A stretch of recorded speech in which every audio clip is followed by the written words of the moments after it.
Good evening. My name is Paul Zambonini, and on behalf of the Board of Student Advisors and Dean Clark, we welcome you to the final round of the Ames Moot Court Upper Round competition.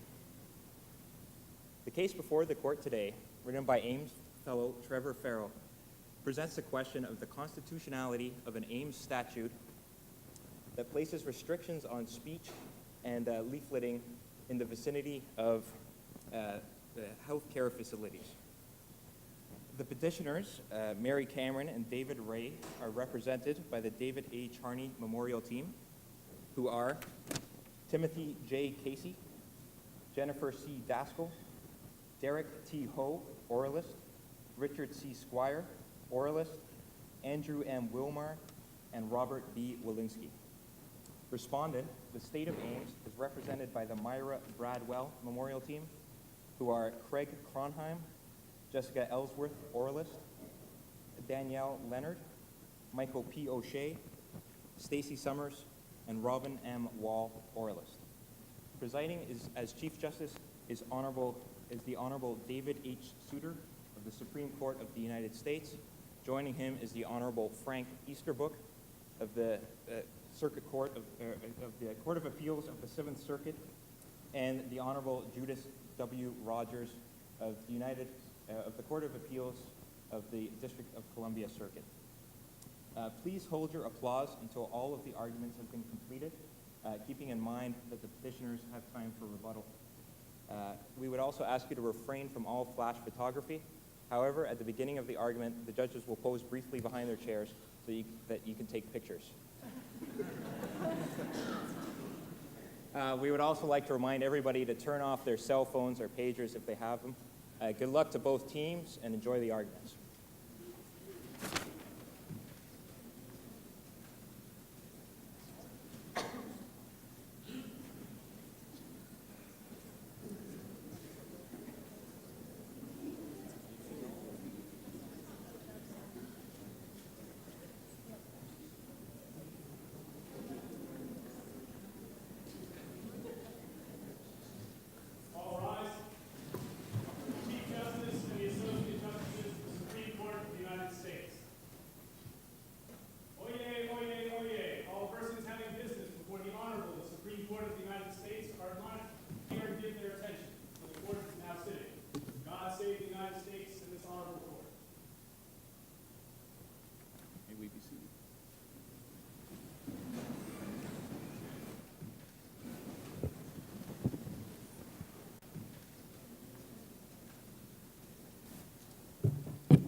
Actually, I think we have already had a breach of protocol because I recall that we were asked to pause for a moment for photographs, and we did not pause. So you have a reprieve of about 30 seconds. We will rise and pause.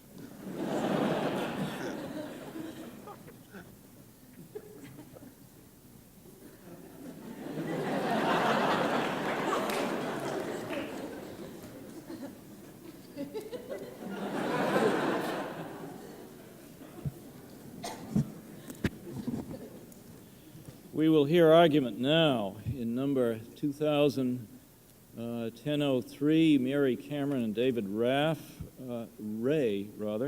against the State of Ames. Mr. Squire?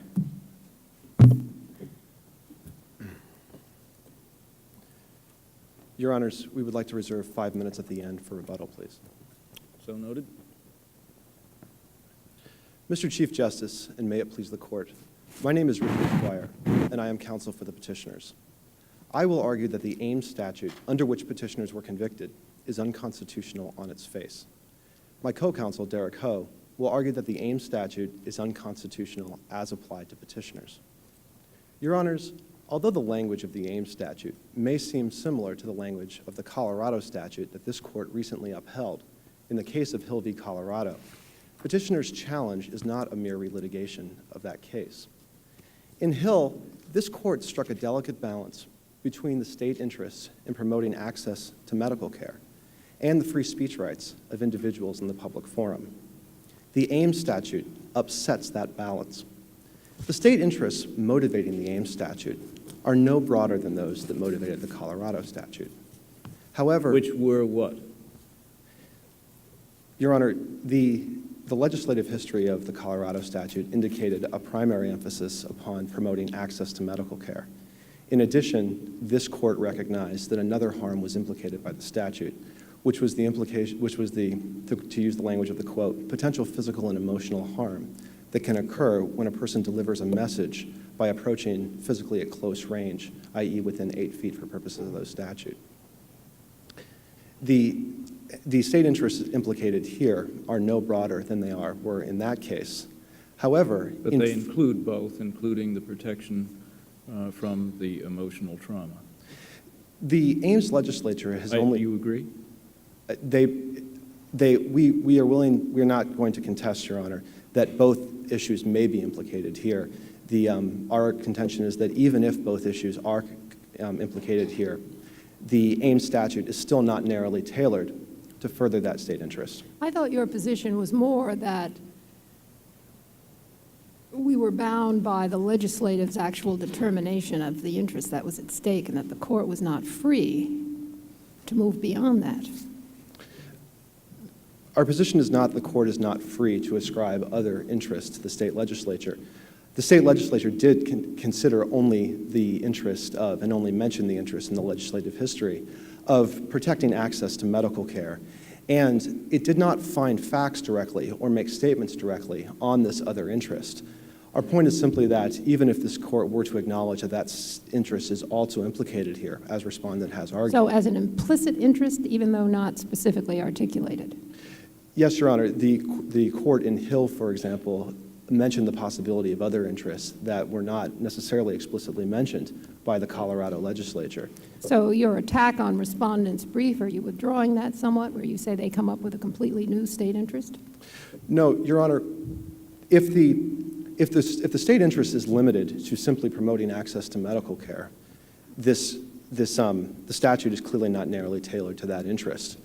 The subsection 2 of the statute effectively accomplishes that. Respondent has raised another interest and has not refuted our argument that the statute is not narrowly tailored to that more narrow state interest. Of course, that very argument was made in Hill, but made by a dissenting opinion. That is true, Your Honor. That is true, Your Honor. But what is different between this statute and the one involved in Hill with respect to Section 3, that is the approach section rather than the obstruction section? In 4 ways, Your Honor, Section 3 is broader in the Ames statute than it was in the subsection 3 of the statute in Hill. And thereby, it prevents much more than close-range approaches that are unwelcome and may cause the potential physical harm to patients entering and leaving medical facilities. First, the Ames statute uses a 12-foot no-approach zone, which effectively precludes dialogue and not just in-your-face speech. Where in the Constitution is there a difference between 8 feet and 12 feet? Your Honor, this court has recognized that the right to have, or the free speech interest in having conversation or having the ability to engage in dialogue is central to the First Amendment. Indeed, in Roth v. United States, this court held that to protect the unfettered interchange of ideas between individuals was at the core of the First Amendment's purpose. Well, I could understand that argument. Indeed, I could understand many of your arguments in the sense that they were made in perfect good faith by justices of this court in Hill. But your obligation now is to say that there's some matter of constitutional significance between 8 feet and 12 feet. How does one justify that? Whatever one can say about the great generalities of the First Amendment, it isn't a measuring yard. That's true, Your Honor, but this court did hold in the case of Schenck v. Pro-Choice Network of Western New York that one of the reasons why a provision of that statute, which held people back 15 feet, had to be struck down under the First Amendment was because it put individuals outside of conversational range. Similarly, it was a holding in Hill v. Colorado that because that statute kept people within conversational range, that the statute was allowable. So the movement to 12 feet... Were those the only differences? Was that the only difference between those two cases? No, Your Honor, there are other differences as well. And in considering the burden upon speech that this statute creates, it's important to consider all of the provisions in combination. The statute also has a higher consent requirement. So I take it you're agreeing there's nothing dispositive about the difference between 8 and 12 feet?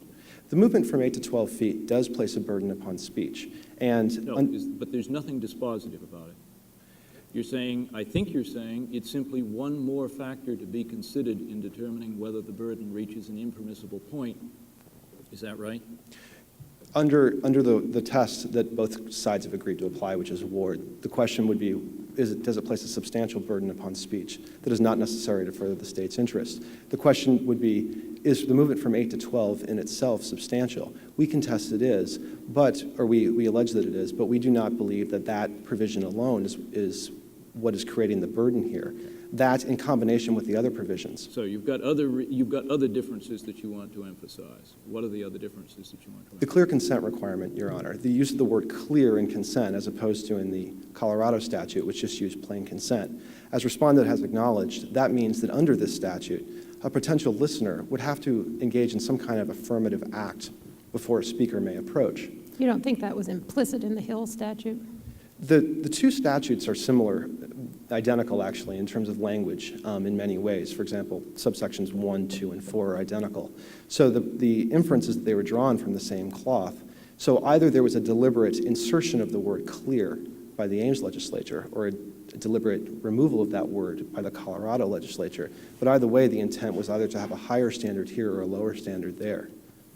And because it is not the common practice of individuals in the public forum to affirmatively encourage the approach of strangers, this makes it much more difficult for an individual to get that consent. This works in combination with the 12-foot requirement because under this statute, unlike the Colorado statute, individuals are standing at the fringes of conversational distance and thus might be yelling. In addition, the 12-foot barrier makes it more difficult for an individual to get the attention of a potential listener in order to obtain the clear consent, which under this statute is required. This is because interactions in the public square are fleeting, and especially because as you move an individual back to 12 feet, there's a greater possibility that the clear line of communication between the two will be obstructed. The fourth, I assume, is the difference in language. The fourth difference with the statute in Hill as to the particular activities. The difference in language, the insertion of the word Provide clear? information. Yes, there's the additional term, which is provide information to, which is inserted here and is not listed. Well, how do you respond to respondents that all of this is simply the legislature limiting some of the tactics that can be used, and that's it? That there's no ban, there's no showing that these conversations, these communications cannot continue and be effective, and that you have no right to the most effective means of communication. It's true that, as Respondent points out, that the standard that this court applies is not whether there are some less restrictive means. The question has to be whether there is a substantial burden upon speech.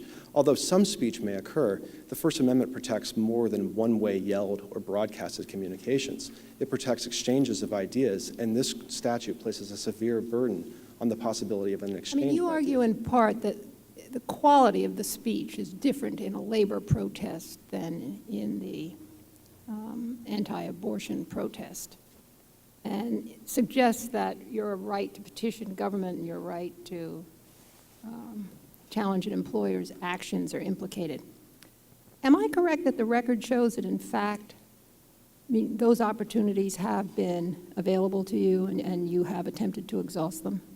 Yes, that's true, Your Honor. We tried to. So we're beyond that.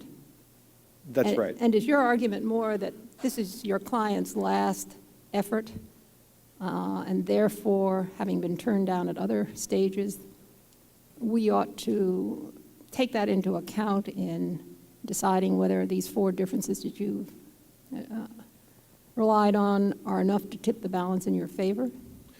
In terms of the facial challenge, Your Honor, we would say that these four differences in this, in terms of the as-applied challenge, we would say that these four differences between this statute and the Colorado statute actually aren't that relevant, that our petitioners would have been unconstitutionally prosecuted under even the Colorado statute.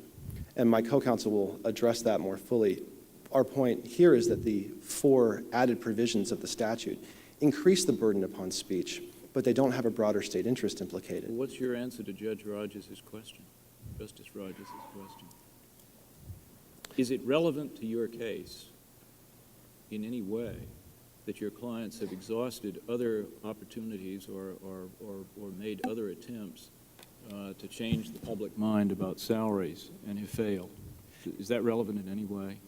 It is relevant because under a narrow tailoring analysis, we have to consider whether alternative modes of communication are available. Well, does it mean then that the statute's constitutionality is going to sort of shift back and forth depending on the degree of effort that may have been made before getting to the street demonstration? No, Your Honor. Even in the case. Then why is it relevant? The relevance of the point is simply to demonstrate the particular burden that was placed upon our petitioners. But it is true that it is not relevant to the constitutional question as applied to petitioners. The constitutional question as applied to petitioners is whether it can be constitutionally applied to them in the, around the Kennedy building, in the vicinity of the Kennedy building. The fourth provision of the statute, which adds to the substantiality of its burden upon speech, when looked at from a facial perspective, is the fact that it also reaches to 120 feet within all healthcare facilities, as opposed to 100 feet under the Colorado statute. This causes the statute to sweep in more passersby and neighboring non-medical establishments that do not share the state interests. And when you look at these four broader provisions of the Ames statute, especially in combination, they place a substantial added burden upon speech. And because that burden is not necessary to further the state's legitimate interest in this case, which, as then Justice Souter pointed out in his concurrence in Hill. How would we determine whether a particular addition is substantial?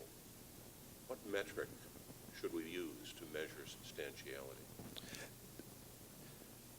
The question would be before the court, and the way to analyze substantiality would be the question of whether the ability of petitioners to communicate their message in the way that's most effective is diminished. But how do we measure that? Is there some communications efficiency index that can be compiled?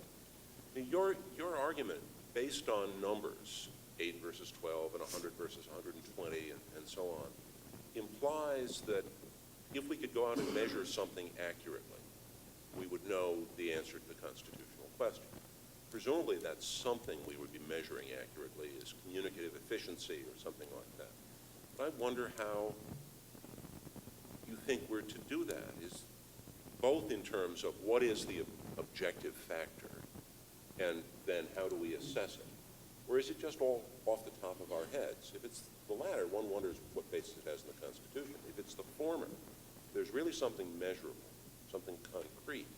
I think it's important to know what, in your view, that is, what we should look for.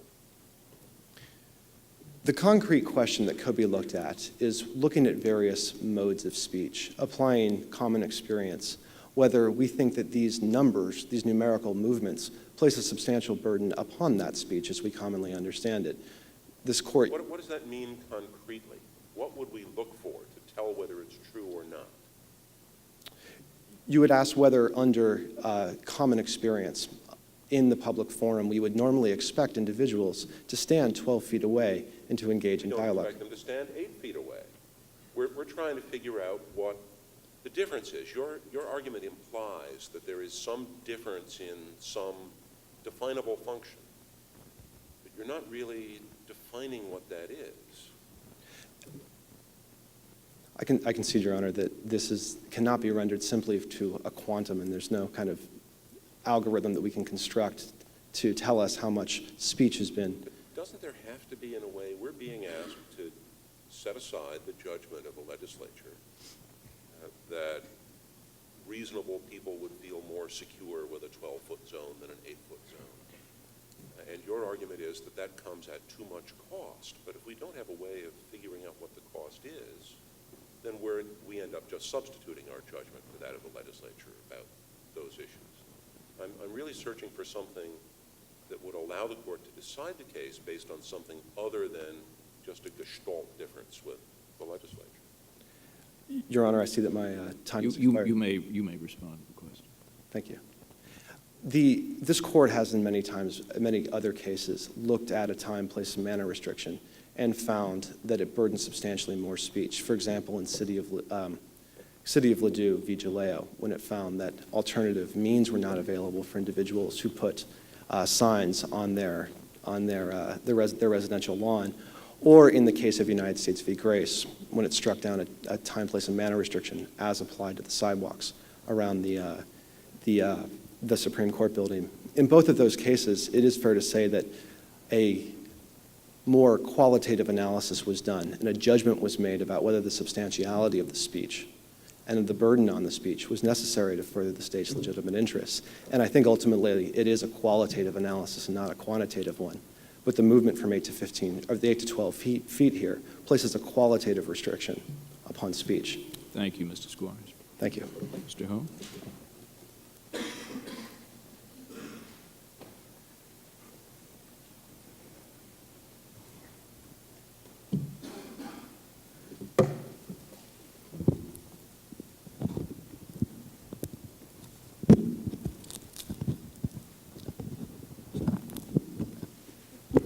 I can't get mine to stay where I want it to either.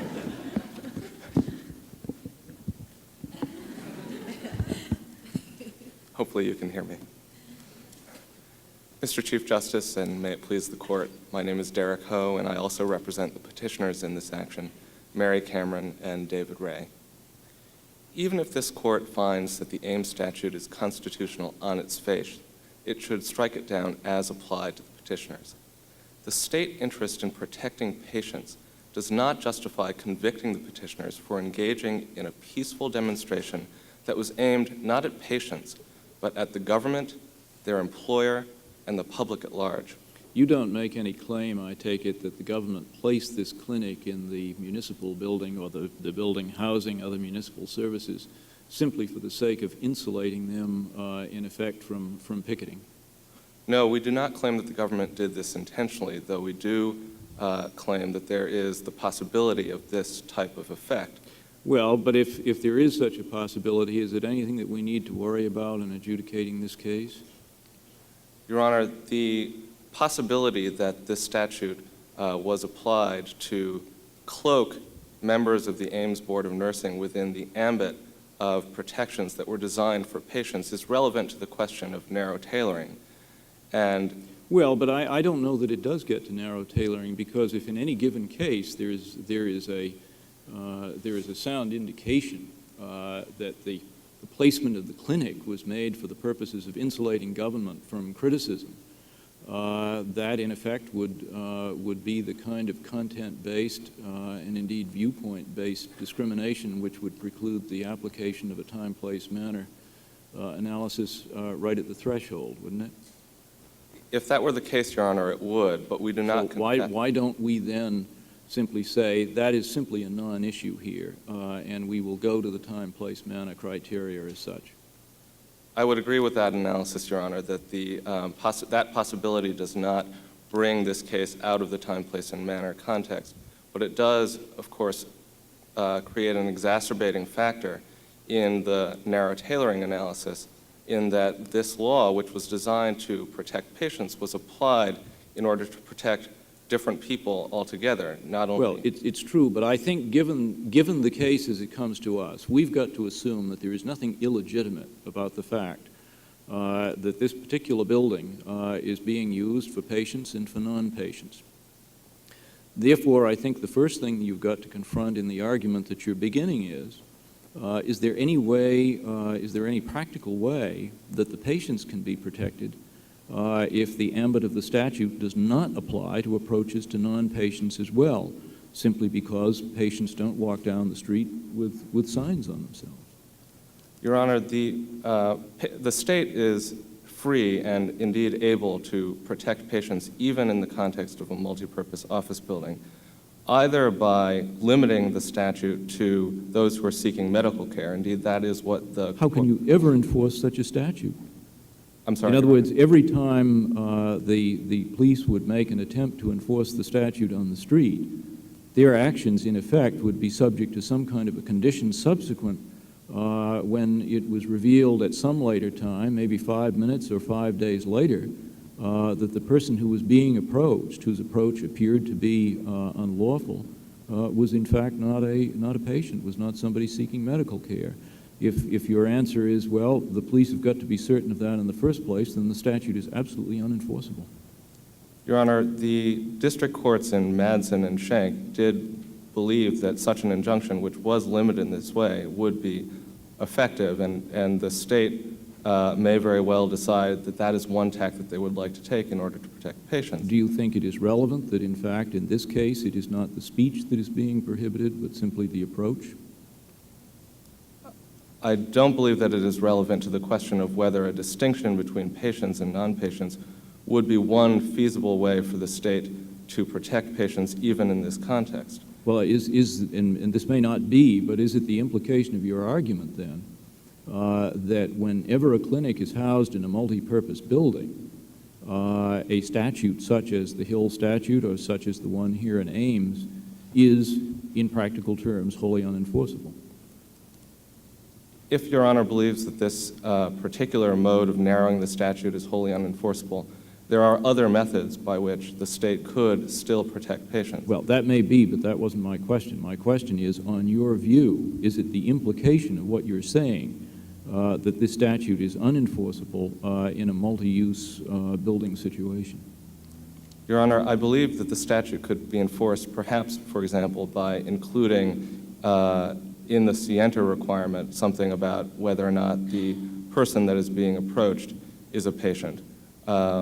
I don't. Since they don't come with labels, how would anyone know? The police don't know, the person approaching doesn't know. I'm puzzled by your emphasis on multi-use building. This is a very particular subset of multi-use buildings. It's a public building, functional equivalent of City Hall. Why not just say instead that statutes of this kind can't be enforced in traditional public forums with respect to anyone? And therefore, if the city wants to protect people attending a medical clinic, it has to put the clinic not in a public forum. We do contest that by itself, the fact that the petitioners were protesting against the government at the site of government activity, at the site of governmental decision-making, makes this law unconstitutional as applied to them as a separate... This is, of course, a real distinction from Hill. There was no public forum issue in Hill. People weren't trying to approach a government building. That's quite right. And they were also not attempting to approach a multi-purpose building. We would contest that both factors independently are sufficient. A multi-purpose office building is still just an office building. I'm puzzled at your reluctance to embrace public forum analysis. It's not really in your brief. You seem reluctant to take it now. My reluctance at taking the public forum analysis is less a reluctance and more an enthusiasm about the multi-purpose office building argument, which itself was... What if your audience is not nearly as enthusiastic as you are? I'd just like to stress that this argument was itself in some way presaged in Hill against Colorado, and the implication there was that the application of a statute such as this one to a multi-purpose office building, irrespective of whether it's a government office building, and we do indeed forward that as a separate argument, makes the law not narrowly tailored as respects that office building, precisely because most of the people who are in the area around that building do not... I'm really puzzled by your tailoring argument. Most of the things that you suggest for tailoring either are totally implausible or seem to make the statute content-based in some way.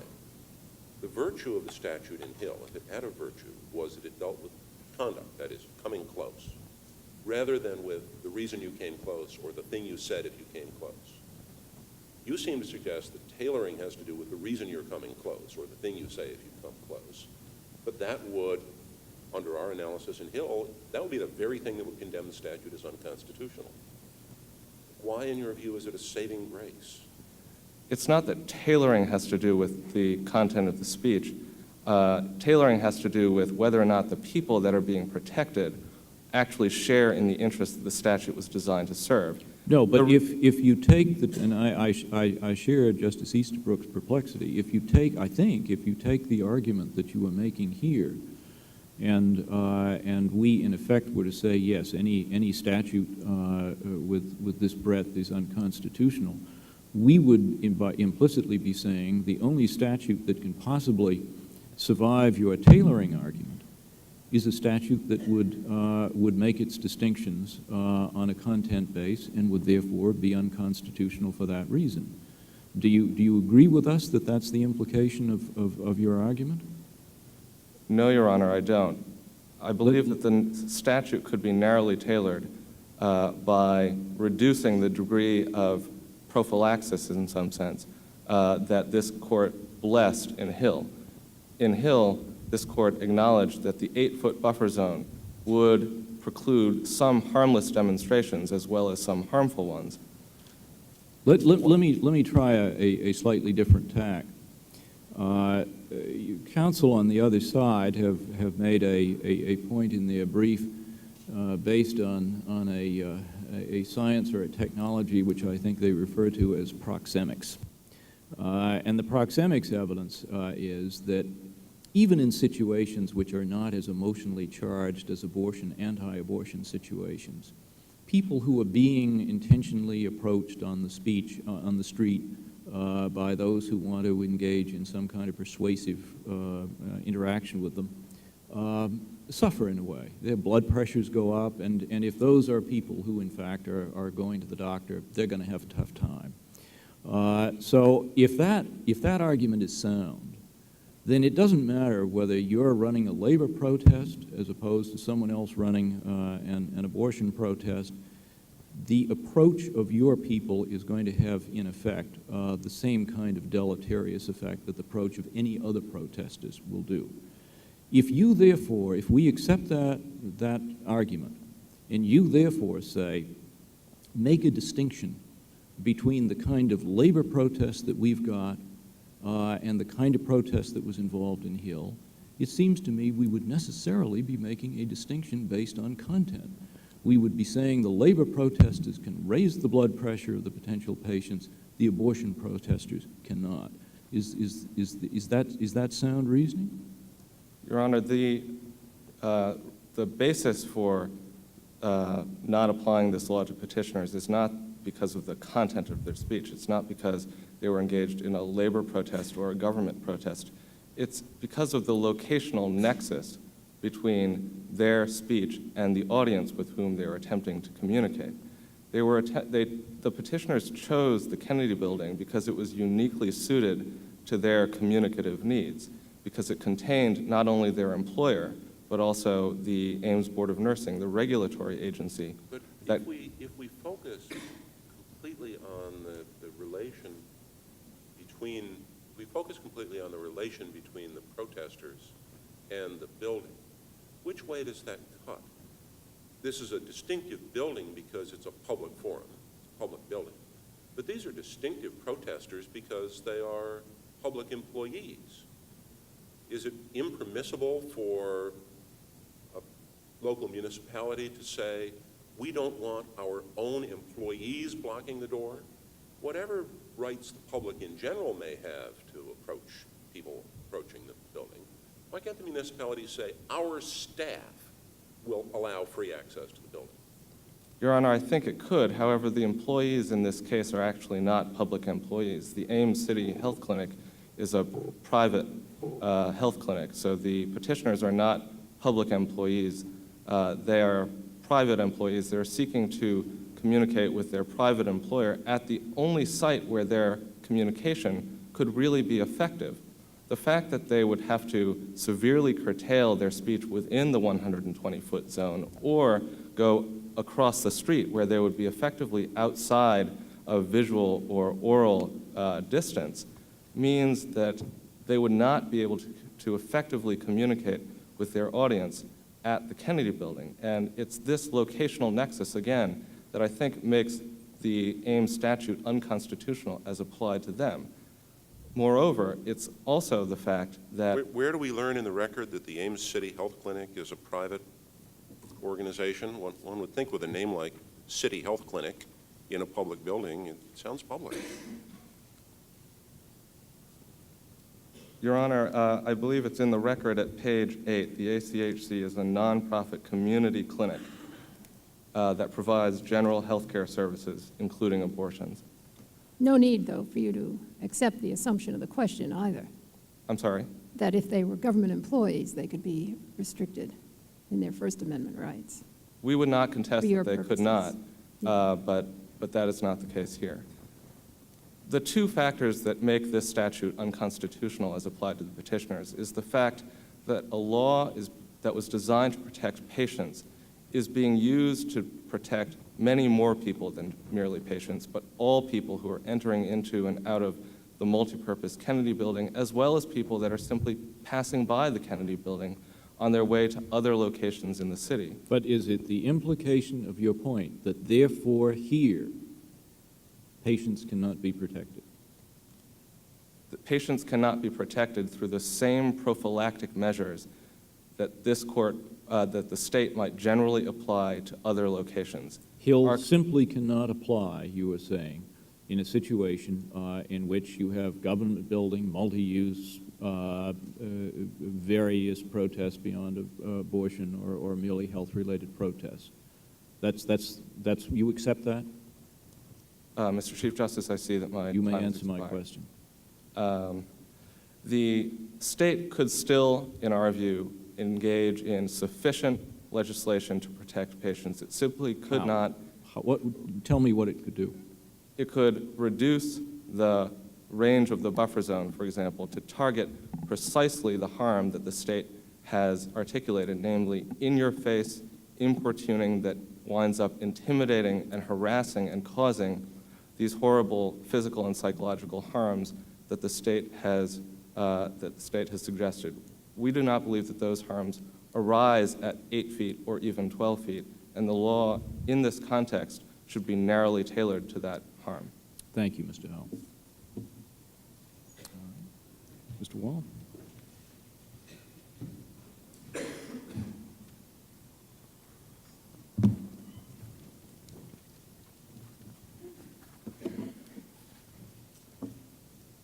We proceed. Thank you. Chief Justice Souter, and may it please the court. My name is Robin Wall, and with my co-counsel I represent Respondant, the state of Ames. I will argue that the Ames statute is a valid content-neutral regulation of the time, place, and manner of demonstration activity. My co-counsel, Jessica Ellsworth, will continue the argument and address the questions of overbreadth and vagueness. This is a case about the ability of the state to protect its citizens' right to obtain access to safe and effective health care. Demonstration activity in the state of... Why does it present that question at all? Why does the state need to have a health care facility in a public building? Your Honor, as petitioners noted, I believe it was a nonprofit community clinic in a public building. Why the government extended a lease to that facility is not before us in the record. But if one is asking the question, how can such entities be protected while simultaneously preserving rights of access to public buildings and the right to picket public organizations, the answer is put them in separate buildings. Now, I gather there's no claim here that this clinic was put in the building, say, to shield any government agency. But there is an easy answer to the question, how can you protect both rights? And why shouldn't we say that that's what the Constitution requires? As an initial matter, with respect to the facial constitutionality of the statute, we can consider the placement of a medical facility in a public building the outlier in Ames. There are no differences in the record. Well, maybe it's an outlier that should in fact define the limits of permissible state action consistent with the First Amendment. So it may be that this will be the definitive case saying there's absolutely no need to stretch hard to preserve First Amendment rights here. Just put the thing in another building. Your Honor, as a threshold matter, we argue that the question of the as-applied constitutionality of subsection 3 is not properly before the court. It's certainly within the court's discretion to entertain Did the trial court rule on an as-applied challenge? No, Your Honor. Did it think it was ruling on an as-applied challenge? No, Your Honor. The trial court Didn't the trial court refer to it as an as-applied challenge? The trial court answered the question whether or not subsection 3 could be applied to labor protesters, given that its avowed model for the demonstration tactics regulated were abortion and animal rights protests in the state of Ames. With respect to whether or not subsection 3 applied in a content-neutral fashion to labor protests, the answer was in the affirmative. However, the trial court was very careful to treat petitioners' 4 arguments before the court. Those were whether or not the statute was content neutral, whether it passed the Ward analysis, further, whether it was overbroad and whether it was vague. There is no mention of an as-applied challenge before the state courts. Further, the record... And you think none of those four issues can be litigated in an as-applied challenge? Certainly, Your Honor, it's within the court's discretion under Rule 14.1a of the court's rules of practice to consider those questions fairly included within the questions for cert. However, we would argue that those questions generally are subsumed legal questions and that the court should not permit petitioners to smuggle in questions unrelated to the questions on which this court granted cert. Additionally, if this court does decide to consider the as-applied challenge, it's important to note that petitioners have failed to meet the burden that they would need to demonstrate in order to win on the as-applied challenge. They have neither demonstrated that they did not cause the harm that subsection 3 targets, that is, that targeted confrontational approaches of patients entering healthcare facilities will raise serious health and safety concerns. Neither have they demonstrated... That goes to the vagueness point.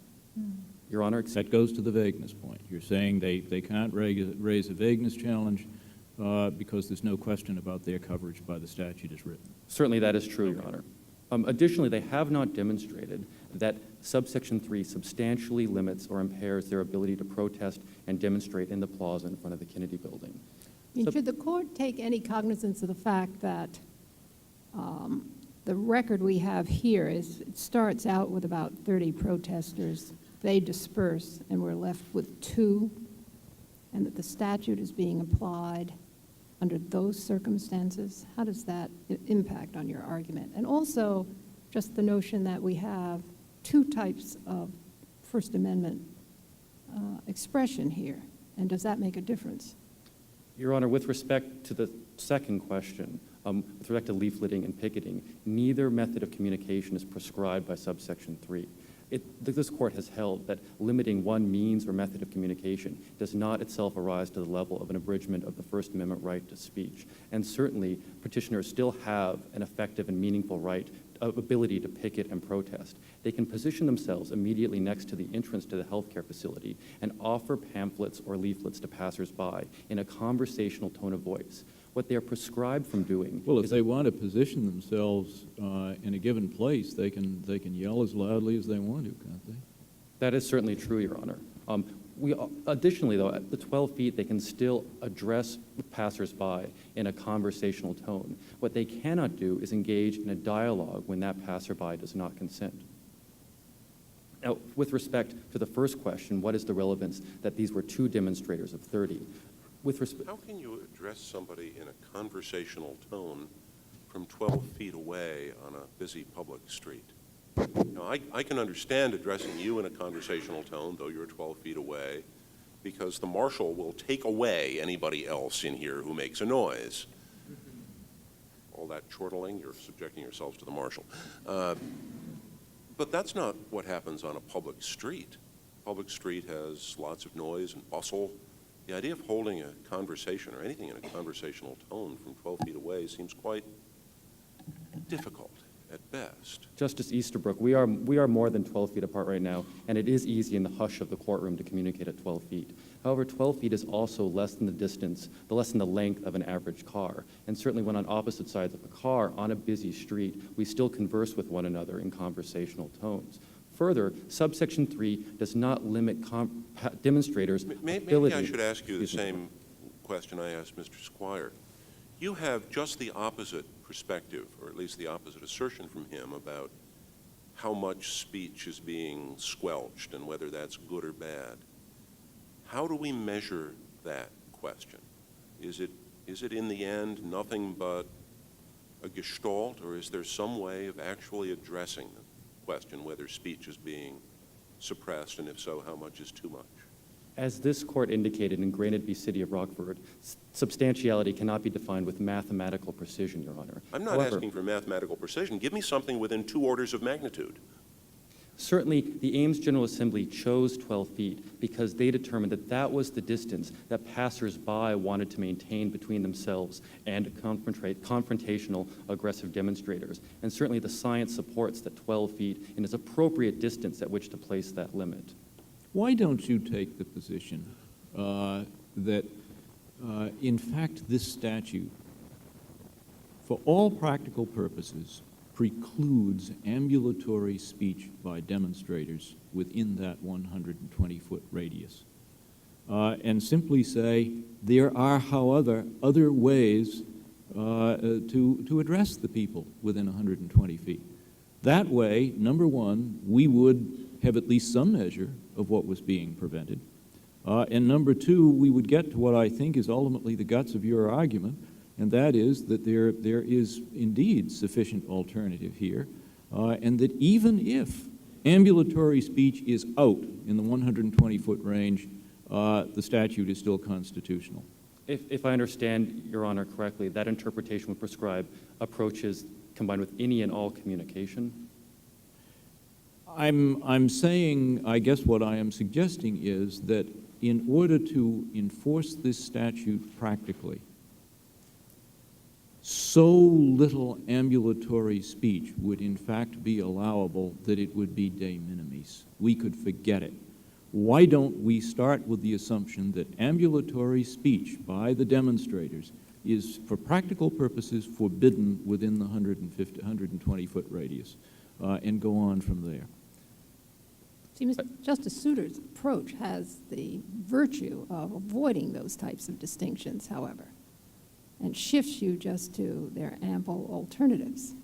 Otherwise, we're almost back to the first prong of whether we should even be doing this: time, place, and manner. Justice Rogers, subsection 3 provides bright lines and clear guidance for both passersby, demonstrators, as well as for law enforcement officers. Both the 12-foot line and the 120-foot line are easy to police. Furthermore, a police officer on the beat is likely to recognize consensual communication between passersby and demonstrators. The types of fine distinctions, the fine line drawing, is just not a problem under subsection 3. Furthermore, the experience with the statute in place bears this out. Petitioners were the first to violate subsection 3 after its enactment, despite a lengthy history of protest activity in the state of Ames that had arisen to violence, that forced clinics to lock their doors against patients and forced patients to be accompanied by escorts to brave the protesters and gain physical access to health care. It's important that the Ames General Assembly, it was important for the Ames General Assembly to act and assure patients access to health care and meaningful and safe care at that. Furthermore, subsection 3 was careful to preserve a meaningful right to protest on the parts of demonstrators. And this is clear in that ample alternative channels. And the meaningful right to protest is stationary protest, right? That's the within the 120-foot radius. Mm-hmm. The meaningful alternative is the protest of a stationary individual. Your Honor, Chief Justice Souter, that is true that demonstrators may not approach passersby for the prescribed, for the listed enumerated demonstration tactics, as Justice Rogers named them. However, this is no more limiting with respect to leafleting, for example, than was the regulation in Heffron, in which this court permitted solicitors to be confined to booths on a fairground. Well, but your brothers on the other side pointed out that that Heffron, the very analysis in Heffron, assumed that if the individuals with their brochures in the booth wanted to leave the booth and walk out into the concourse and buttonhole people and address them directly, they could do so. And there's no such alternative here. So I don't see that Heffron is a safe harbor for you. Well, with respect to Heffron, subsection 3 is even more prescriptive with respect to leafleting specifically. That is, that petitioners may position themselves anywhere in the plaza, anywhere within the 120-foot zone, and distribute leaflets from those points. They're not confined to a single predetermined location, as in a booth. But once they get there, they can't move for practical purposes. They can move. They simply cannot target passersby. Why are you so reluctant to say that it's perfectly constitutional to tell them that they can't move? In the immediate, Your Honor, in the immediate vicinity of healthcare facilities, it is perfectly constitutional to say exactly that. To say that you cannot invade the personal space of a passerby. It's not clear that anything turns on healthcare facilities. You suppose that Congress enacted a statute saying that on the grounds of the Supreme Court, people can't engage in picketing. They may be able to stand peaceably, but they can't engage in picketing. Would there be any constitutional problem with that law?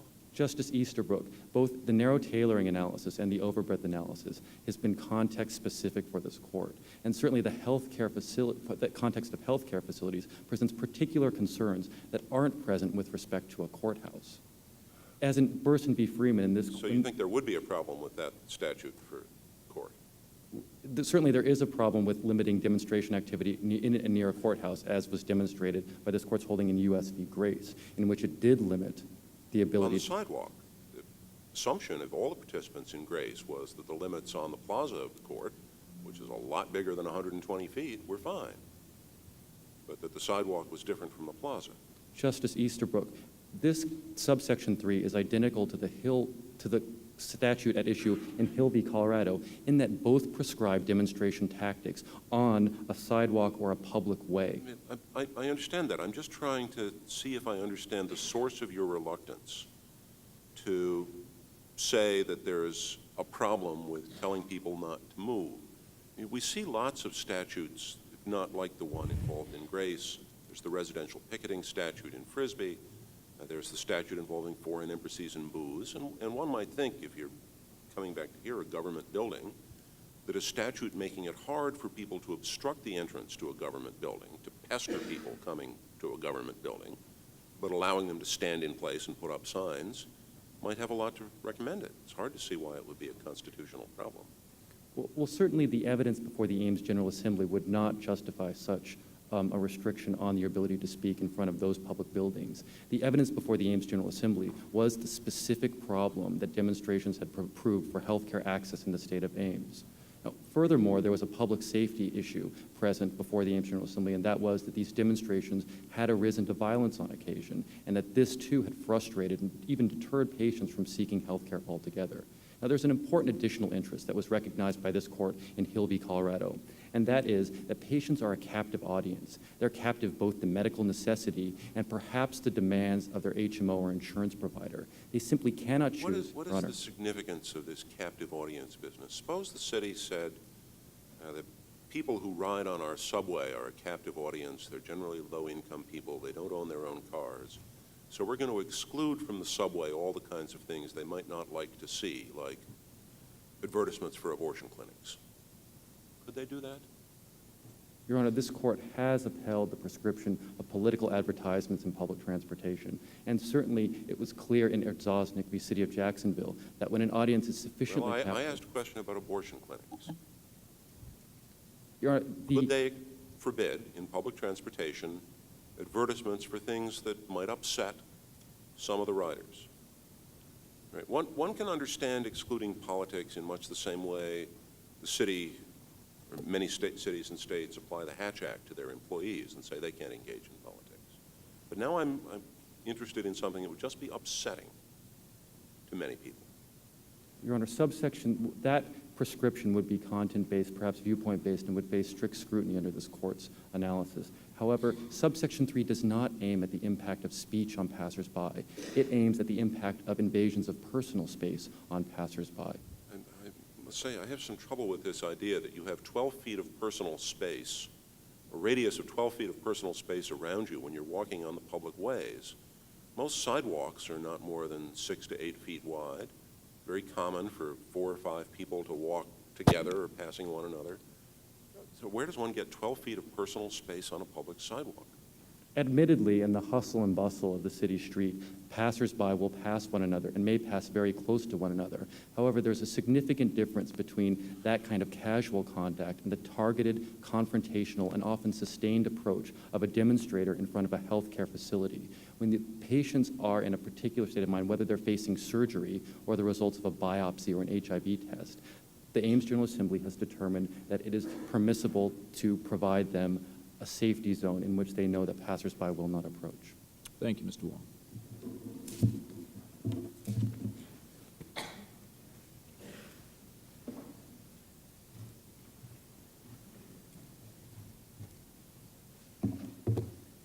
Ms. Ellsworth. Chief Justice Souter, and may it please the court, my name is Jessica Ellsworth, and I will continue the argument on behalf of Respondent. Under the Ames statute, all individuals, including petitioners, are free to say and to show anything they want to others near a healthcare facility. They can shout or speak in a normal tone. They can offer literature and hold up signs readable to their target audience.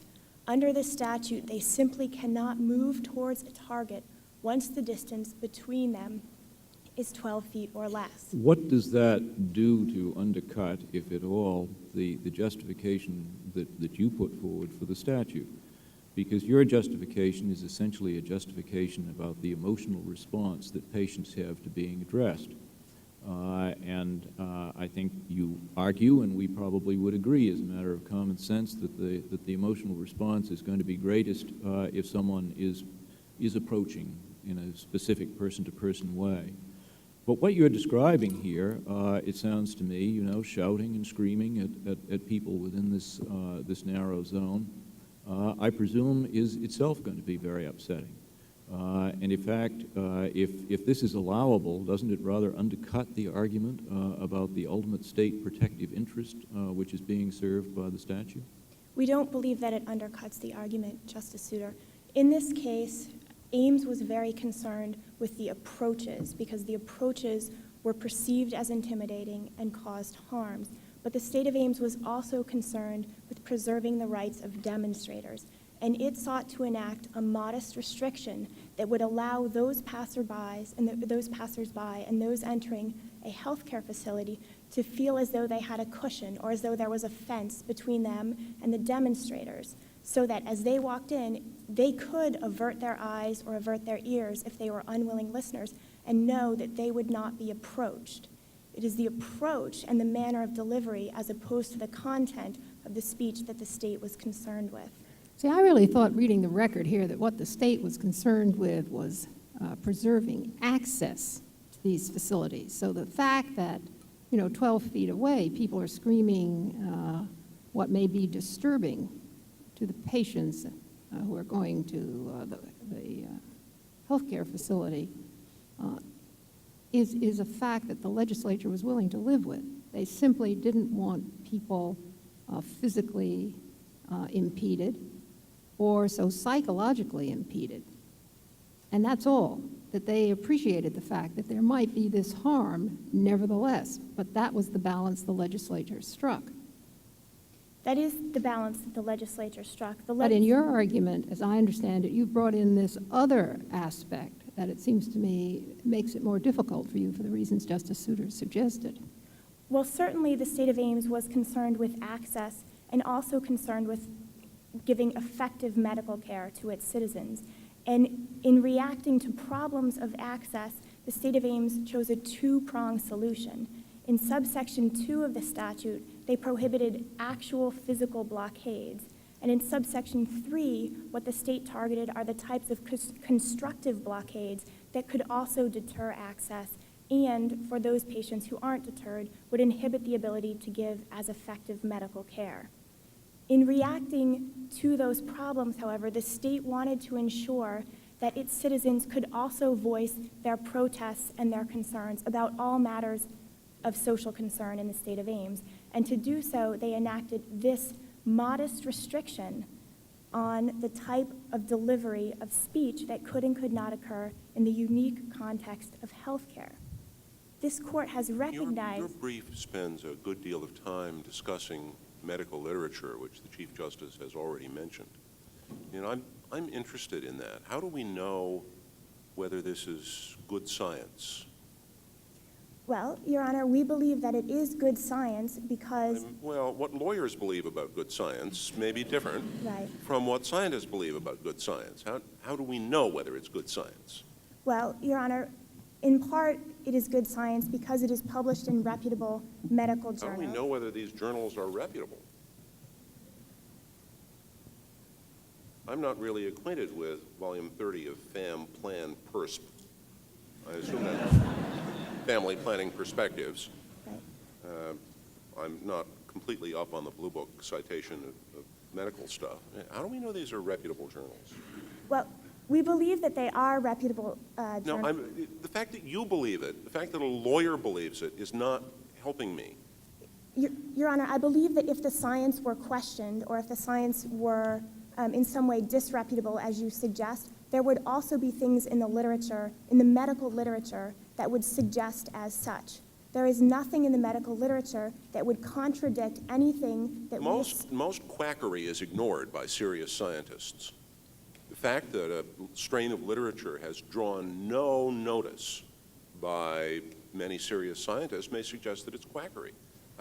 This is a very serious question about how lay people like ourselves can assess scientific arguments. Now, some scientific arguments may be sufficiently within our ken to evaluate, but arguments based on psychological claims of this kind may be extremely hard, and especially when they haven't been done in controlled ways that would test some of the questions in this litigation.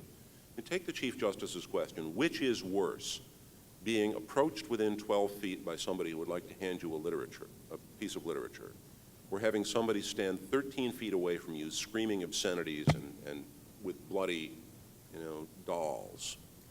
Your Honor, Has that literature tried to address that question?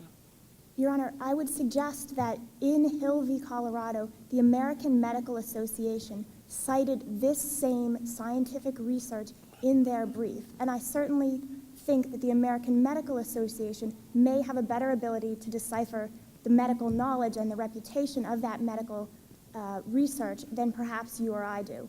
But they felt confident in relying on that in making the argument that approaches... A more accurate statement would be the American Medical Association's lawyers cited it in their brief. That's correct. I would assume the brief We're was back to written my by their problem. lawyers. But what is important in this statute is that the ample alternative channels, the ample avenues of access for demonstrators to communicate their messages... I could ask the question in one more way. Often, if there's a new line of medical evidence, something like the American Medical Association will put together an expert panel, a consulting group, or a federal agency will, to inquire into the reliability of that strain of evidence. Has that been done here? We are not aware, and the record is unclear. And no Nobel Prizes for it yet? No. But in this case, petitioners, as with all other demonstrators in the state of Ames, have access to a variety of other means of conveying their message. This regulation does not render a single demonstrator silent who wants to protest even outside the doors of a healthcare clinic. In doing so, the state preserves their speakers' rights in a public forum to communicate their messages.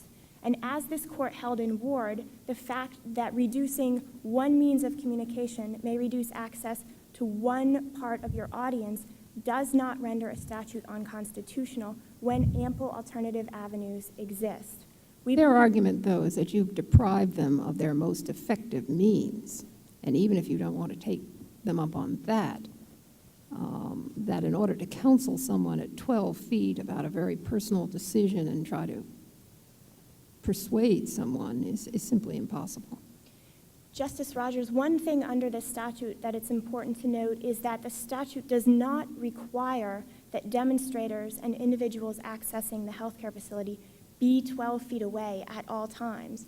If a demonstrator or someone who wants to counsel chooses to stand in such a position that the person walks closer than 12 feet, the demonstrator can attempt to engage the person, attempt to catch their attention, and if that person is a willing listener, that person is free to consent to either be approached or also to approach the demonstrator, him or herself. In that way, the statute protects the rights of listeners who are interested in receiving this information to approach and get it, and protects the rights of unwilling listeners who are captive to medical necessity to gain entrance to the healthcare facility. The front of this building is about 30 feet wide. Excuse me? Front entrance to the building, Kennedy Building, is about 30 feet wide. Yes, Your Honor. As you understand the statute, would there be any problem under the statute of spacing 10 demonstrators 3 feet apart in front of the building? The only problem that would arise, Your Honor, Standing rock still. Right. It would depend, Your Honor. That might possibly be a violation of subsection 2. Only for a particularly obese patient. Right. It is possible, and it is entirely justifiable under this statute for there to be a number of demonstrators who are standing still in the plaza And then the person attempting to enter the healthcare facility simply Doesn't can walk. that then raise the question what this statute accomplishes? If you can place this line of people 3 feet apart, and they're all, each presumably would have his hand out with a leaflet or engaging in an effort, then your 12-foot zone of personal space is being automatically invaded. It's cut down to about a foot and a half on either side of the person you're passing through, and there'll be a hand right close to you. So long as the person isn't moving, it looks like the statute hasn't been violated, and yet the objectives, as you articulate them, aren't being achieved either. Actually, Your Honor, I would disagree. I think the objectives are being achieved. The objective is to allow someone to gain entrance without an in-your-face, intrusive approach by someone they don't want to be confronted by. Under this statute... I don't understand how, if the picket line is there and these people are 3 feet apart, so when you pass between them, you're a foot and a half from each, less your body width, that you can avoid what amounts to being right in the face of the protester. But if you imagine the difference, Your Honor, walking into a building, walking between 2 parked cars versus walking between 2 cars that are rolling toward you, it is certainly a different experience. What this statute does is... Depends on whether the car has a handbill. What this statute does, Your Honor, is it prevents the approach. That is what the state of Ames was concerned with, in particular because these approaches in the past have escalated into violence at times. These approaches, these confrontational exchanges to express political or social or ideological messages, impose them on an unwilling recipient who's trying to get health care are a problem. And the state of Ames is justified in using its police power to enforce a statute that protects the health and safety of its citizens. The state of Ames has chosen to do that in this manner. The statute also, as petitioners describe it, is overbroad and vague. We contend that neither of those challenges can succeed either. First, the statute is not overbroad. Could I just interrupt, counsel, and ask you to go back? What's your response to the argument that, well, if the state wants to protect in that manner, it ought to move all of its health care facilities out of its municipal office buildings so persons such as the petitioner can exercise their First Amendment right in the traditional manner? Your Honor, because this statute is a modest restriction that allows petitioners and anyone else to continue to demonstrate in any number of ways, we don't believe that the state of Ames is required to mandate its healthcare facilities move to other locations. Healthcare facilities choose to position themselves wherever they do to serve the individuals in that community who need healthcare.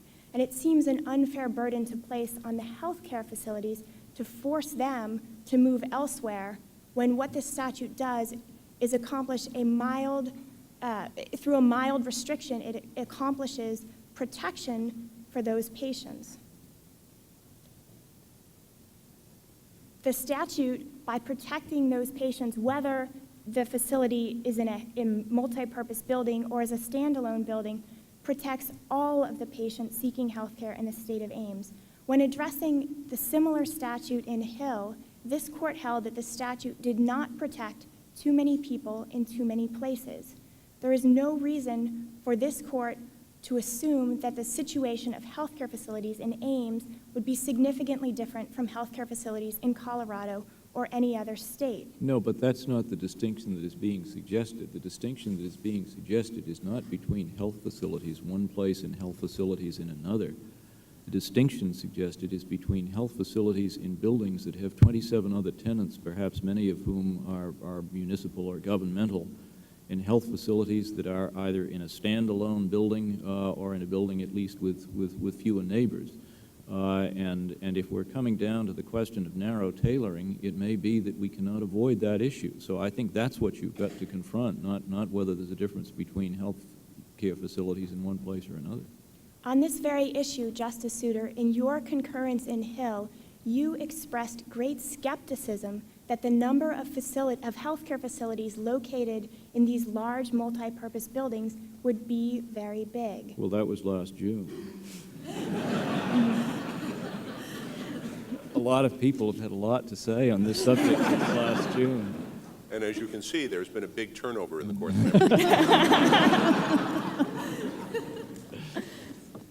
Certainly all this is true, and certainly the interests are somewhat different when there is a healthcare facility in a multi-purpose building. But the state cannot protect the individuals seeking healthcare at the Ames City Health Clinic unless it protects the entire building. If we make the assumption in the first place that it is irrelevant to the analysis that the health care facility is placed in this governmental multi-use building. I don't know why we should make that assumption, because what is sufficiently narrow tailoring, it seems to me, has got to take into consideration alternatives. And we would argue that it is exactly those alternatives that continue to make this statute constitutional. Because demonstrations and the rights of speakers are minimally restricted in this one particular way, it doesn't follow that they cannot demonstrate, that they cannot picket, that they cannot raise public concern on the issues that are centrally important to them to communicate on. They can, and they can communicate with any passerby from a stationary position, and they can communicate with any willing individual whom consents to an approach. They simply cannot intrude on the personal space of individuals who don't want to be intruded Well, upon. but they can, because in answer to Justice Easterbrook's question, you recognize that if they want to stand 3 feet apart, they can be just as in your face and confrontational as they want to be, and they're doing it at pretty close range. The only thing that this statute prevents, it seems to me, is the ambulating protester. And what it does with respect to the ambulating protester as a practical matter is to prevent all speech within the 120-foot radius. So the statute, in fact, is not doing what you claim it is doing. Chief Justice Souter, I disagree that the stationary protester who holds out a leaflet conveys the same in-your-face tactic as someone who closes the gap and approaches you from 12 feet to right up in your face in order to convey that same message. There's a different psychological impact when one is stationary versus when one is moving. In conclusion, Your Honor, this statute imposes a minimal restriction that does not infringe on the First Amendment rights of speakers and allows a degree of protection for unwilling listeners in this unique context. Thank you. Thank you very much, Ms. Ellsworth. Mr. Squire, you have 5 minutes for rebuttal.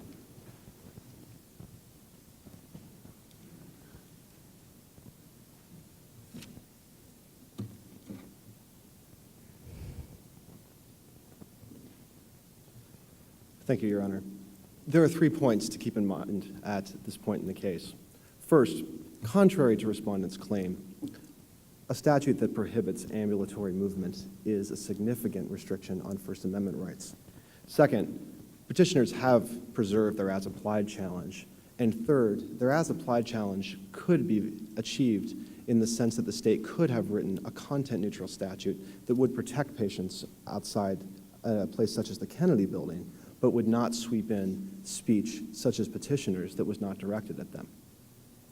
First, this court has held previously that restrictions on the ability of an individual to move are a burden on speech and are significant. For example, in Madsen, the Women's Health Center Incorporated, that statute contained a provision that made it illegal for a person to approach another within 300 feet of a medical facility. Sorry, that was an injunction in that case that made it illegal to approach within 300 feet. There wasn't even a requirement that the person was doing that for purposes of communication, but this court still held that that was unconstitutional under the First Amendment. Putting a restriction on the ability of individuals to move also severely burdens the ability of small numbers of demonstrators, such as one individual, to get his or her message across. It would require, as was suggested, larger numbers of people to cover the area in which the relevant audience is present. The ability of just a few demonstrators to have their message forwarded would be restricted in that way because they could not move around to try to engage with individuals who don't happen to be passing within their chosen frozen spot that they would have to have. And they could not talk to such people or hand them a leaflet unless they happen to pass within arm's length. Therefore, it's a significant restriction. As far as the preservation of the as-applied challenge, There's two quick points I'd like to bring up from the record. First of all, defendants, petitioners, but defendants at that point, said that the legislation, if held to apply in the circumstances of this case, violates their First Amendment rights. That's on the Joint Appendix, page 10.32. In response, the court held that there is no unconstitutional application to the activities of defendant on page 11, on paragraph 37. In addition, the order granting the writ for certiorari, or the writ granting certiorari, granted the issue of whether a time, place, and manner, whether this was a permissible time, place, and manner regulation. Of course, a time, place, and manner regulation includes within it an as-applied challenge. So it was both argued and preserved below and included in the writ of certiorari. I think we understand your position on as applied. Will you go to point number 3? Yes, Your Honor. In Madsen, the injunction that was issued in Madsen, there was part 5 of that injunction, which made it illegal for a person to encircle, surround, harass, threaten, or physically abuse individuals. And that part of the injunction was upheld by this court. Such language precisely targets the harm that the state is concerned with here and does it in a content-neutral way. And so the state, in the context... That argument requires us to overrule Hill, does it not? No, Your Honor. It was a very powerful argument in Hill, and your argument here is that Section 2 of this statute does the job. But it's not a proposal to redraft something like Section 3. It's a proposal to rely on Section 2. Hill just ruled on the facial constitutionality of that statute, and this court recognized that there may be constitutional problems as applied to multipurpose office buildings or with buildings with particularly wide entrances. So that exact fact pattern is before the court now in an as-applied basis. And by bringing this language up from Madsen, I am suggesting that in such a situation, the state still could have protected individuals protected patients in a content-neutral way. It's important in this case, both in the facial and the as-applied aspects, to consider the totality of the circumstances, the combination of factors that create the burden. Again, on the facial side, there are 4 factors that, in combination, increase the burden upon speech. I have, Your Honor, Justice Easterbrook, I've been thinking more about your question. I'm sure I'll think about it for a long time, about the way that the state could do, the way this court can decide ways in which substantiality is determined. One way that's presented here would be to ask whether an entire category of typical speech or of First Amendment protected speech is effectively precluded. This case effectively, or this statute effectively precludes the entire category of initiating dialogue because it does not allow... Well, doesn't category of speech refer to some kind of content? I'm sorry, I'm not meaning it in that way. Okay. I'm seeing my time has expired. May I finish, Your Honor? You may finish your Thank you. Thank you. What I was referring to here was a mode of expression such as initiating and engaging in dialogue. And because that is foreclosed here, the statute places a substantial burden upon speech, not necessary to further the state's interest. And so it is unconstitutional, both on its face. Does that really answer the substantiality question? When I was young, Kellogg's used to hand out deeds in boxes of cereal to 1 square inch of Alaska.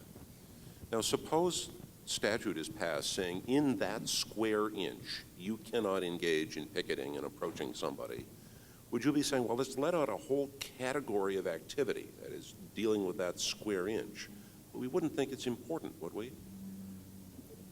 Your Honor, that's true. I don't know if it's possible to engage in picketing in a square inch, but I think that, but I take the import of your question to be that we must also consider the degree to which the spatial requirement is met. But here, the space is far enough so that the targeted audience cannot be addressed upon one type of communication or what I've called a mode of communication within that area.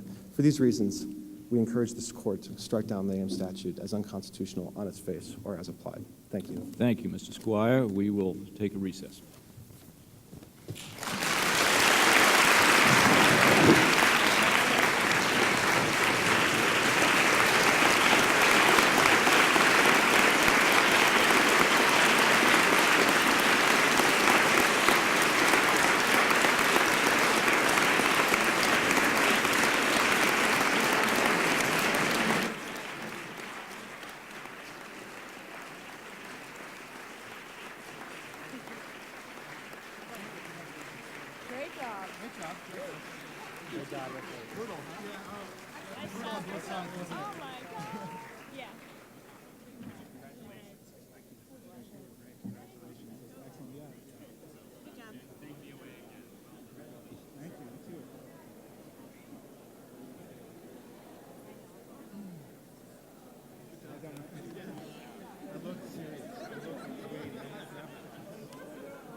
In the John Chipman Gray Room, immediately following the argument, in honor of the judges, the participants, and their guests.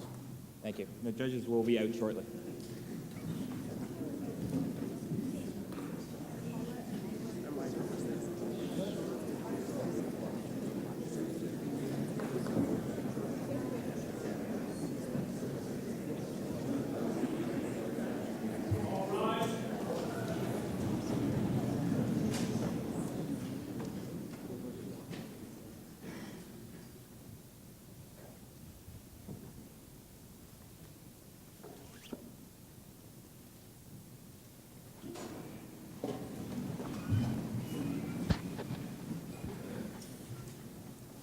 I remember saying here once before on an occasion like this that there are basically two kinds of opinions.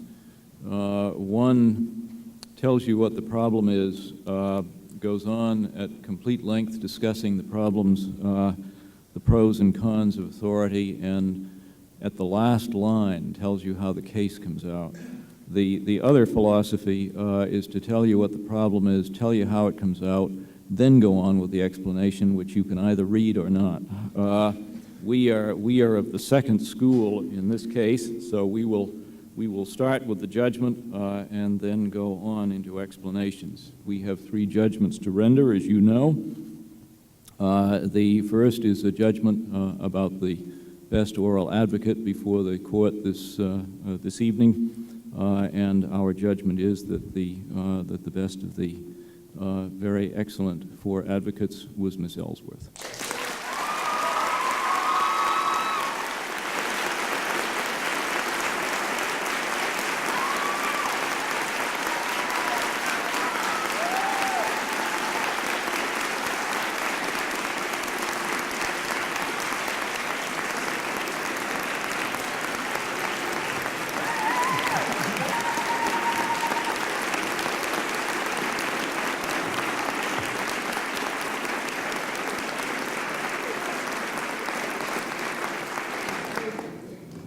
This court has the least effective bailiffs I have ever seen.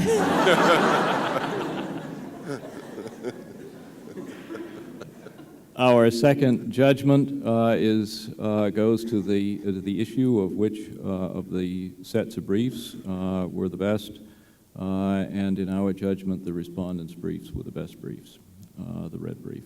And our final judgment.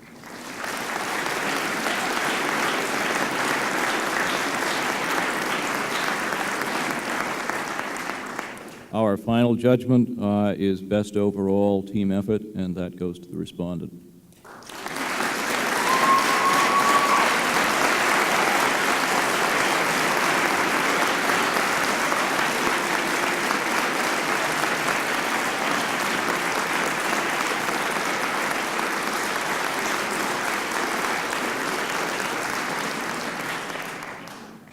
There is one difficulty with our judgment, and it is a difficulty which judges face day in and day out, and it is worth noting here.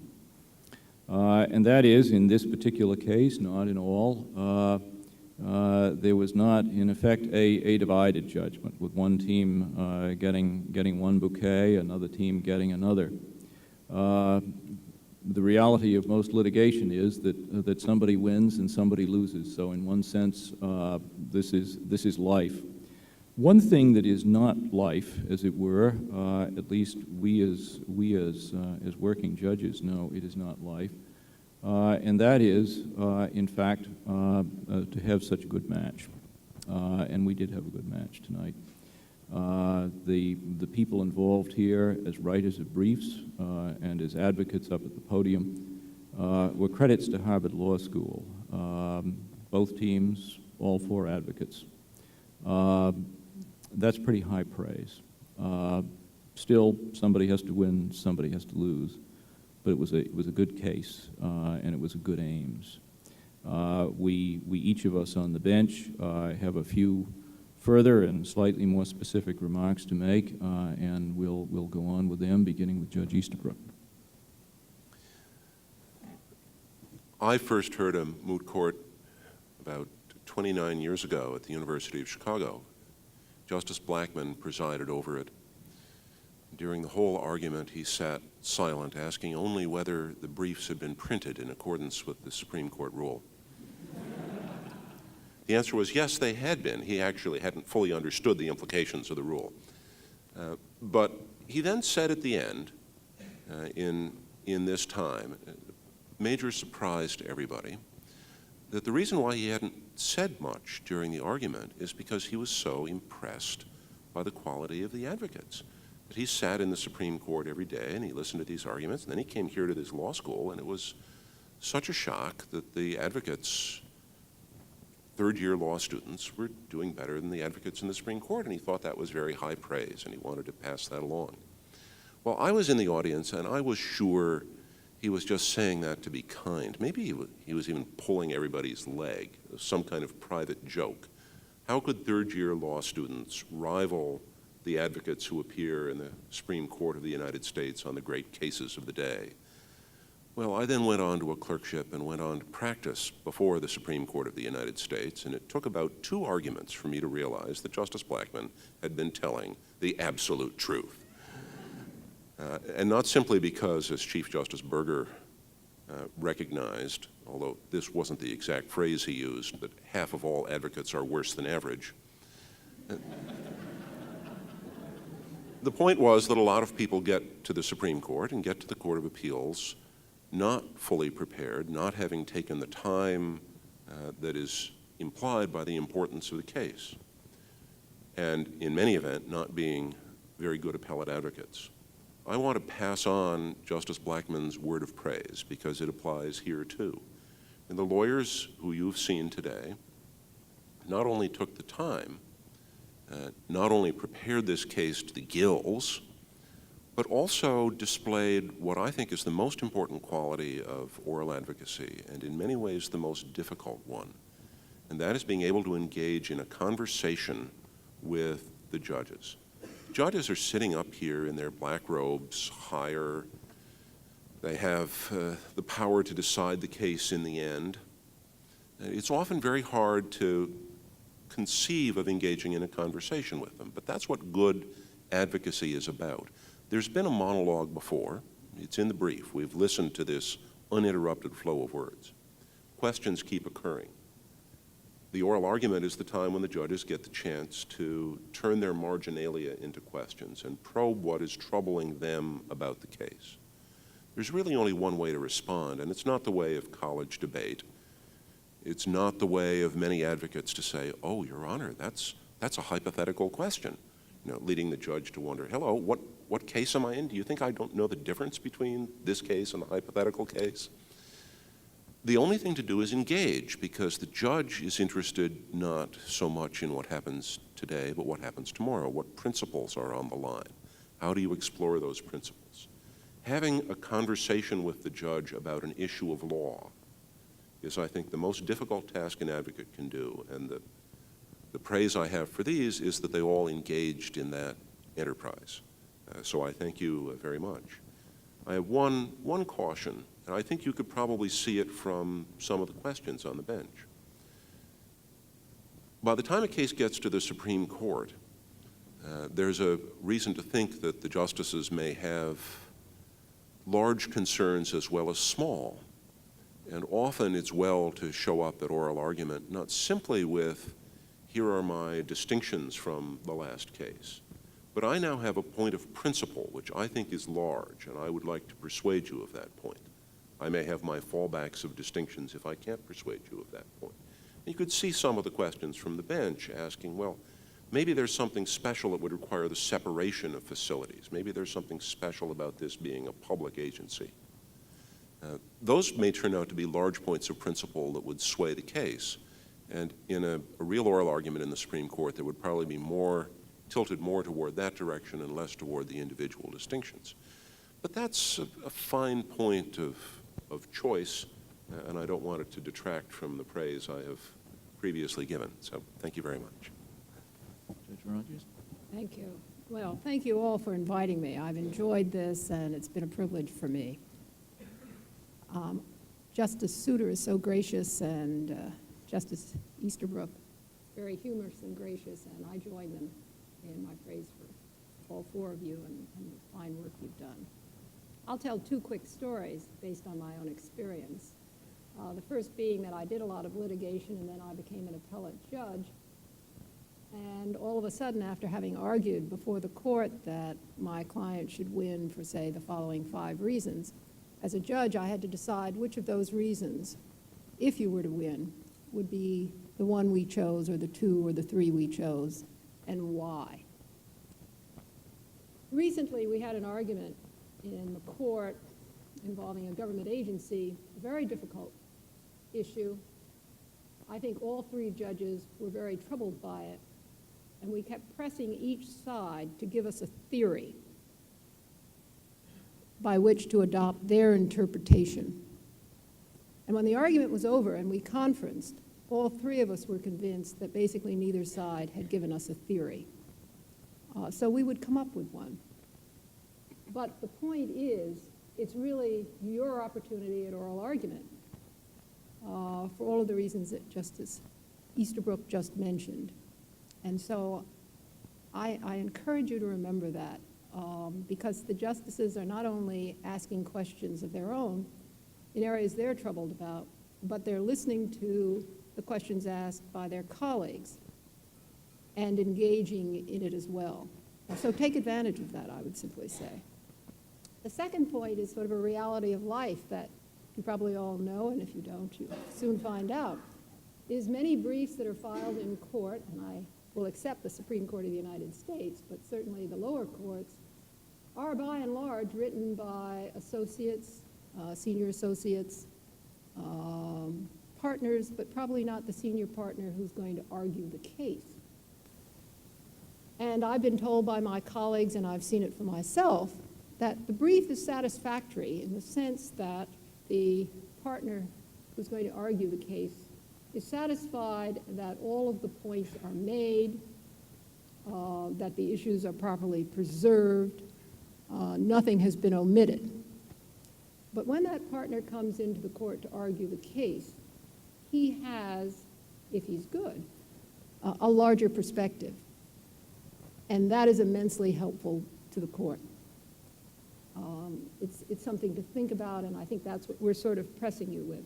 My final comment would be, as you may have noticed from my questions, I think you ought to take advantage of the facts in the case and argue in support of your principles. I mean, there's some interesting facts in this case. The record's very sparse, but there's some interesting facts that, to me, cry out for some of the principles that some of the questions addressed.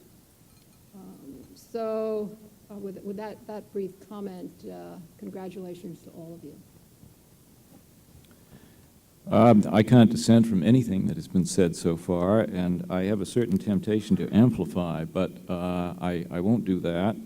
What I will do is perhaps speak in slightly different terms, but I think in the main to the same point that each of my colleagues has made.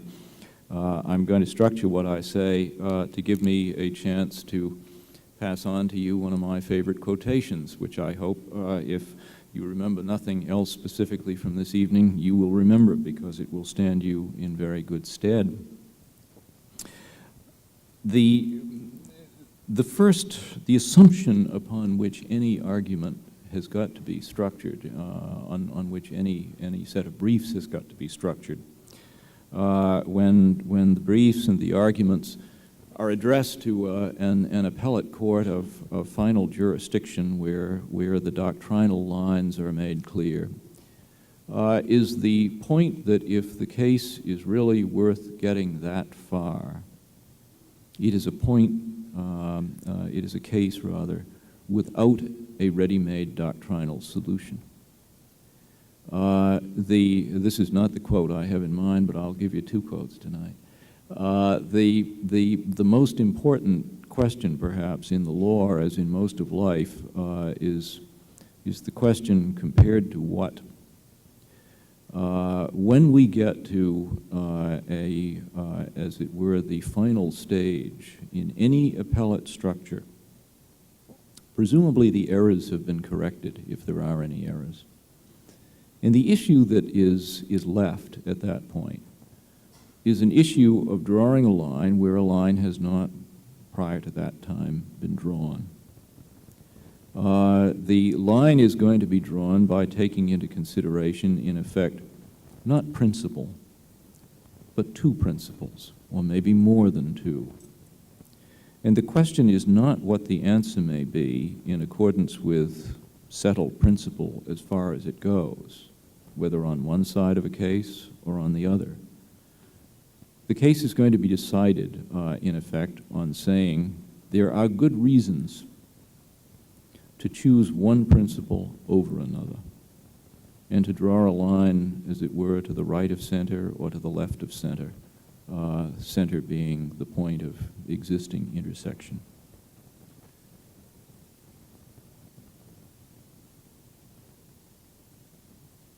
I think you can keep this in mind if you remember a quotation which I was told the first day I started practicing law. And it was a remark which addressed the relationship between lawyers and their clients. But it's a remark that also should address the relationship between counsel before a court, such as this one, and the court itself. The ranking senior partner of my firm said, "The first rule for success in the practice of law is to remember Lord MacNaughton's great statement. Thirsty men want beer, not explanations. Courts want something more than doctrine." And if you look at the arguments tonight, the beer, as it were, the ingredient that wasn't here before this case got into court, is in fact the ingredient to which several of us alluded in the course of questioning, and that was I'll get it wrong, the science of, what is it, proxemics. It may or may not be science, but there are people out there who are publishing material on the effect of approaching other people on the streets and in other places. This new material came up in the course of the Respondent's brief. When I got to read the brief and came upon that material, just like Judge Easterbrook, I said, I don't know whether this is any good or not. But it's something new. It is a new ingredient which, if sound, gives me a reason for analyzing the case one way rather than another way. It's not in the existing case law. It's not there. Suddenly, I said, you know, there's the beer. There's the beer in this case. Ultimately, I do not, in fact, any more than my brother here, know whether it is sound or not. But it was, at least as an ingredient, a reason, in effect, to modify the debate. And it was a reason which, if accepted, was a reason to say we may, in fact, apply the Hill principle in this situation, despite other factual distinctions in the case. It may not ultimately have been a sufficient reason, but it was a good and relevant reason. So the reason I, at least, voted in favor of the respondent's brief as the winner in the group was that it really did sort of respond to the McNaughton injunction. There were loads of doctrinal reasons in there, but there was some beer in there too. With that thought, it crosses my mind that there is beer elsewhere in this institution, and we shall stand adjourned to take advantage of it.